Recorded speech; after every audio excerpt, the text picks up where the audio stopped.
What's poppin'? As you might be able to tell from the scenery around me, it's been a while. It's late November now. It's getting cold. Today I'm headed down to Sendai. I'm gonna take the Shinkansen. Sendai is the biggest city in the Tohoku region, that is North Japan, and arguably, more importantly, to me at least, it's also the capital of Miyagi prefecture, which is the last prefecture I have yet to visit in Tohoku. You can see my vlogs from all the other ones, except for Aomori. I didn't film anything there. Maybe I'll put some pictures up now. But yeah, that's the plan. We're headed down there. Gonna stay one night in a capsule hotel. It's gonna be my first time doing that. We'll probably check out Matsushima Bay. I think it's gonna rain, so it should be exciting. But yeah, other than that, not too much of a plan. Just gonna wander around as per usual. For this trip, I was able to save a little bit of money by getting the rail pass. It's not usually a very good deal for an exchange student like me who only does weekend trips, but just the cost of the long Shinkansen ride to and from Sendai was enough to make up the price of the pass itself. So essentially it made my other local train rides free, which is not a bad deal.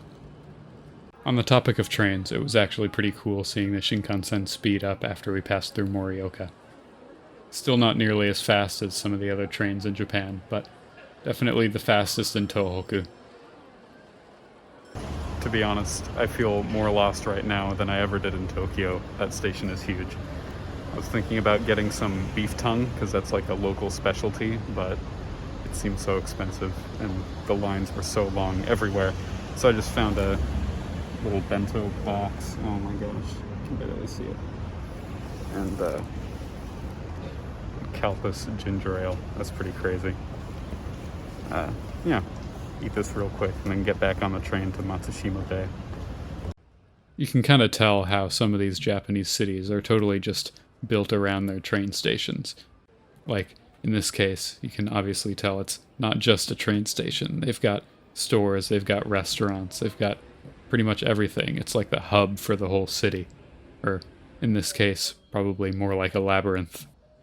The train to Matsushima Bay was surprisingly busy, but I arrived in one piece. The plan was to just kind of check out the east coast of Japan, which is somewhere I haven't been to yet at all. Well, I made it to Matsushima Bay. I won't go to the water quite yet. There's a temple I want to check out first, but I massively overdressed for this. Luckily, I had enough room in my bag to put my vest, but it looks like I just dodged the giant thunderstorm that Akita's getting right now, so that's cool. By some kind of miracle, my lucky streak with the weather continues here. Matsushima Bay was a pretty cool place. It was definitely not somewhere I planned on going when I booked the trip. It was just kind of something I thought of afterwards, just in the days before I came down. As you can see, the fall colors were still in full swing here. These shrine grounds are probably one of the cooler places to come see those.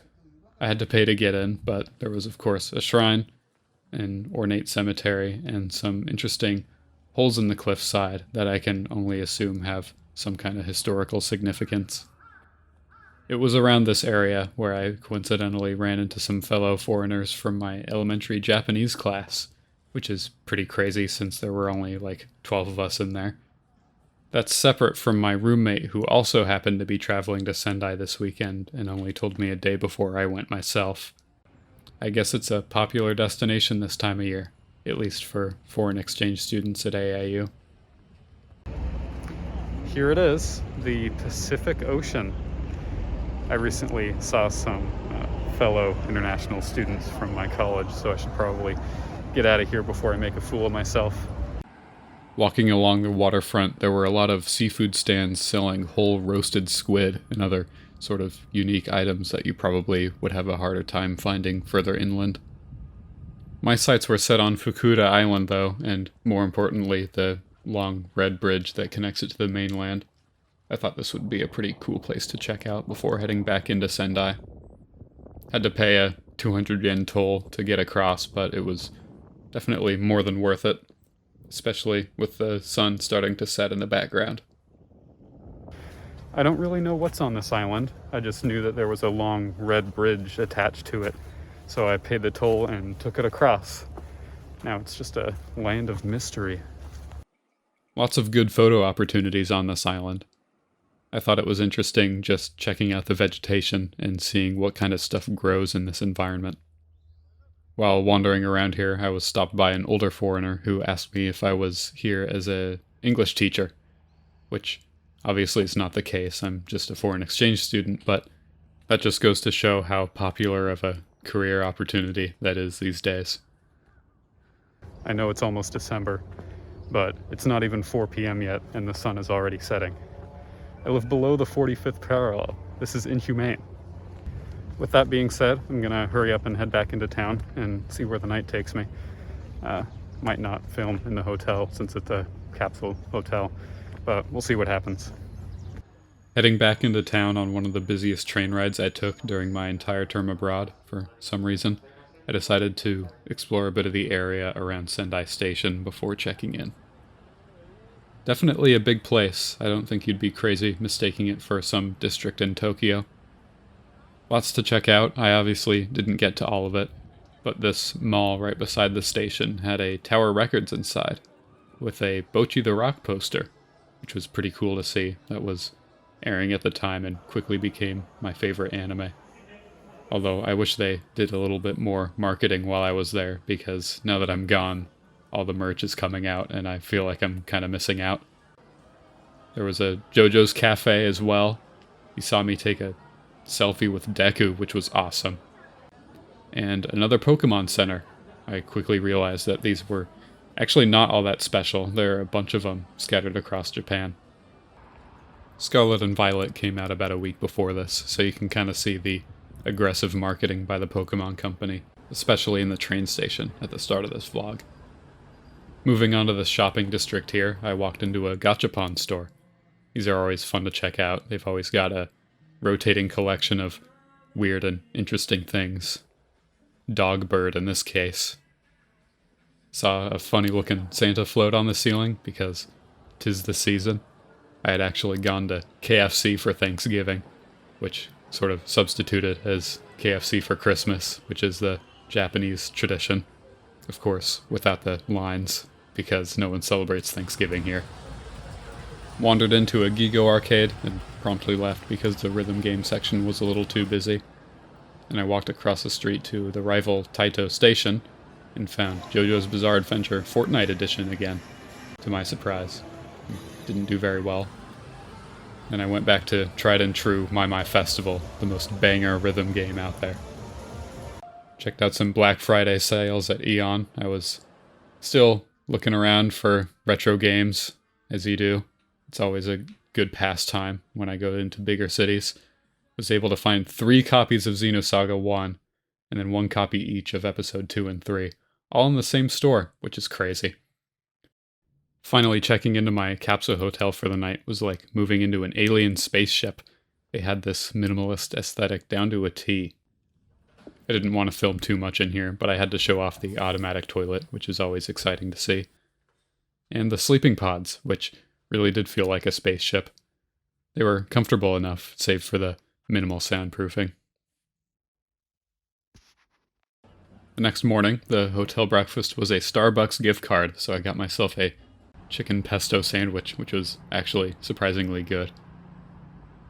The Capsule Hotel was, I don't know, pretty much what you'd expect. It was alright. I'm glad I did it. A very cool, exciting experience to have. But considering that it wasn't really any cheaper than my other options, like more traditional options where I get my own bathroom and other amenities, I probably wouldn't do it again. That's just my short review. I ordered the breakfast. I booked my room with the breakfast, right? Just because I was curious, what could a Capsule hotel breakfast be? And it was a Starbucks gift card, so that was cool. But yeah, now I'm on my way to the west side of town, to the castle ruins, gonna check that out before I leave mid-afternoon here. It's probably really hard to see on this video, but there's a tiny white speck over, like, peeking above the trees way over there. It's a giant, like, Buddha statue, I think. I won't be going over there this time, but I know that is a tourist attraction. As you can hear, it was pretty windy heading out of the city and into the mountains. Along the way to Sendai Castle, though, there was plenty to see. There were a lot of statues outside a museum under construction, and the site of an old sake brewery, which was really just a empty lot on the side of the mountain. Heading up the path, it was quite a steep incline, even though it might not look like that in the video. And at the top, there was the ruins of Sendai Castle, really just the foundation again, but there was a very nice overlook over the whole city of Sendai. You can see the Buddha statue to the west and the ocean to the east if you look hard enough. The statue of the city's founder, which is normally the main attraction here, was under construction behind a barricade, which was a little disappointing, so all that was really left was the gift shop to check out. They had some nice Minion socks. I went ahead and tried a soybean milkshake while I was here. That's another trademark of the region. Well, I visited the site of the Sendai Castle. Emphasis on site because there's nothing left. It's mostly just the foundation. Little more than an excuse to hike up a giant mountain and buy a milkshake. But yeah, I'll be headed back into town now. I've only got a few hours left. I'll just wander around, see what happens. I had a Japanese family here ask me to take pictures of them, which was pretty cool. That's a successful social interaction entirely spoken in Japanese that I confronted with confidence and carried out to the best of my abilities. I later checked Instagram and found that my roommate had also visited Sendai Castle just a couple hours after me.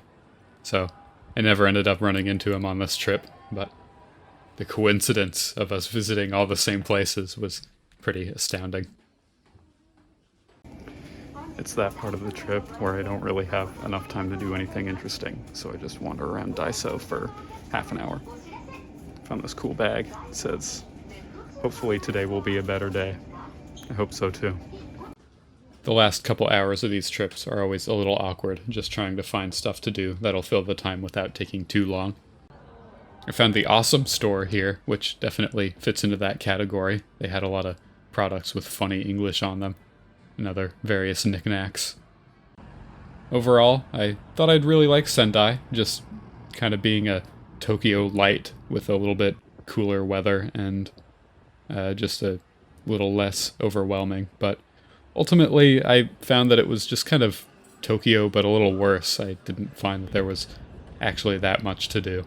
Maybe I missed out on some things, but I don't know. Alright, I'm at the station. My train leaves in about 15 minutes. I bought myself this beef tongue bento to try on the way back.